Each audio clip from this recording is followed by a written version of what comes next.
Memahami dunia mau kemana saat ini, kita harus memahami Amerika dan Tiongkok. Amerika dengan sistem yang sudah established menjadikan siapapun pemimpinnya, maka kebijakan luar negerinya akan sama, yaitu kendali dolar, kendali minyak bumi, dan kendali pangan, ditambah sekarang kendali kesehatan dan kendali cuaca. Tiongkok lain lagi, ada dua pemimpin besar di Tiongkok, Mao Zedong dan Deng Xiaoping. Keduanya beda cara kelolaan negaranya. Yang Mao Zedong ala Partai Demokratnya Amerika, yang Deng Xiaoping ala Partai Republiknya Amerika. Deng Xiaoping, Jiang Zemin, dan Hu Jintao adalah tiga serangkai. Namun Xi Jinping adalah New Mao. Beda kelolaan negaranya dengan tiga serangkai tersebut. Xi Jinping kembali ke Mao yang semuanya dikendalikan oleh pemerintah, heavy on government. Xi Jinping yang kuat menahan bara di dalam dadanya atas ketidaksukaannya terhadap Deng Xiaoping, sebuah dendam yang dipendam selama 30 tahun. Dendam karena ayah Xi Jinping dipenjara oleh Deng Xiaoping. Karena itu, ketika Xi Jinping pegang kendali negara, geng Shanghai termasuk Jack Ma di dalamnya dan puluhan bilioner ciptaan Jiang Zemin dan Hu Jintao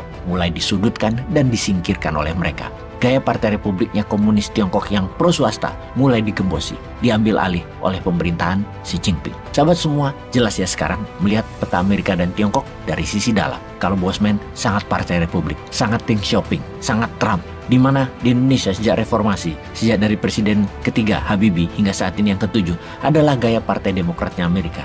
Mirip Xi Jinpingnya Tiongkok sekarang. Jadi kalau mau beda nanti di tahun 2024, ya pilih republiknya ala Deng Xiaoping, yaitu pro swasta, atau ala Trump deh. Ya idenya New Mind lah yang dipakai. New Mind itu pro kapitalis tapi bukan kapitalis elitis dan oligar. Kapitalisnya kapitalis bawah, yaitu UKM. New Mind juga pro sosialis, tetapi bukan sosialis elitis seperti BUMN, melainkan buruh, petani, dan nelayan. Keduanya adalah ekonomi akar rumput, bottom of pyramid. Kalau yang sekarang di etalase lagi cari panggung untuk 2024, nggak tahu modelnya. Baik yang calon sudah menyatakan menjadi calon presiden atau yang masih menari-nari di sosmed dan media, yang belum ada partai, juga yang partainya masih malu-malu tapi mau, nggak tahu konsep bernegaranya. Ya jadi anggap saja sama dengan yang 5 pemimpin terakhir, yaitu era reformasi, heavy on government. Nanti kalau New Mind mendapat mandat, era reformasi selesai di tahun 2024. Jadi era New Mind. Kita ke Tiongkok sekarang, di mana kita melihat peristiwa Tiananmen di tahun 1989 kembali menghantui Beijing di tahun 2022 bulan Desember ini. Teriakan Xi Jinping mundur, CCP Partai Komunis Tiongkok dibubarkan. Juga komentar, "We are not slave,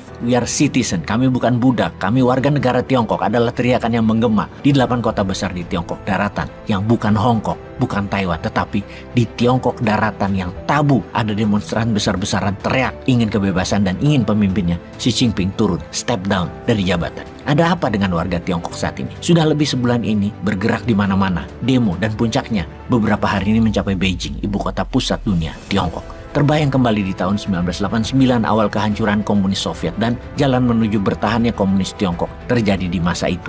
Demo tahun 1989 di Tiananmen adalah menginginkan reformasi negara dari komunis ke demokrasi. Suara rakyat minta dibesarkan, diamplifikasi dalam parlemen dan dalam partai, tidak dikebiri seperti selama ini. Kemudian di tahun 2022 ini sepertinya sejarah berulang kembali. History repeating itself. Yang terjadi di tahun 1989 terjadi lagi sekarang ini dan menghantui Tiongkok. Di saat yang sama, selagi demo turun ke jalan, mantan pemimpin Tiongkok, 2 pendahulu Xi Jinping, yaitu Jiang Zemin, meninggal dunia di usia 96 tahun. Di mana bulan Oktober lalu baru saja lewat, yang masih ada dalam ingatan kita, Hu Jintao digiring keluar sidang Partai Komunis dan sampai sekarang masih dirumahkan oleh Xi Jinping. Jiang Zemin adalah pahlawan ekonomi ketika peristiwa Tiananmen terjadi di tahun 1989 dengan bukan mengubah konstitusi negara komunis jadi negara demokrasi, namun menerima kapitalis dan menjadikan ekonomi sosialis kapitalis pertama di dunia. Teriakan pendemo saat ini sama dengan yang didengungkan tahun 1989, reformasi pemerintahan dan kebebasan bicara.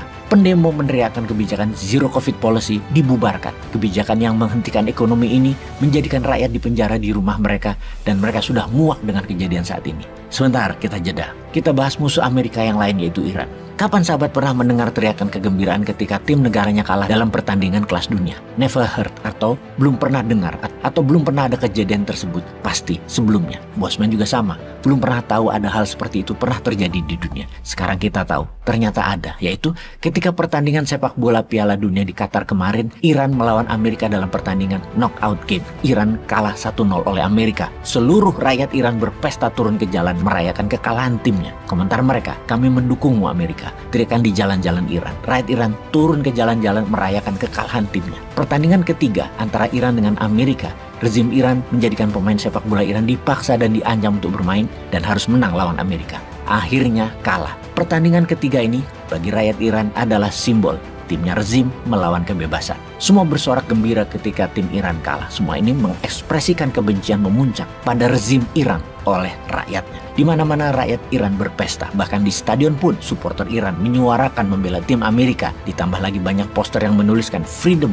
for Iran People. Ada di banyak tempat di stadion Qatar. Oke, sebentar. Ada apa dengan dua musuh Amerika ini? Mengapa rakyat keduanya turun ke jalan? Adakah Amerika dalang di belakangnya? Oke, kita kembali ke Tiongkok dulu. Kita tanya kakak tertua kita tanya Xi Jinping dulu. Apa solusi jangka pendeknya daripada nanti keburu jadi chaos di Tiongkok? Kan repot, nggak ada lagi yang ambil nikelnya kita. Kita tanya ya, jadi nggak serbu Taiwan, wahai Xi Jinping? Alihkan isu sikit lah. Kan pinter menjabat kelola negara komunisnya. Jangan mundur hanya karena malu kayak pejabat Jepang atau Inggris. Beri contoh kepada adik termudanya, wahai kakak tertua. Teruslah menjabat selamanya. Teruslah keras dengan rakyat. Serbu!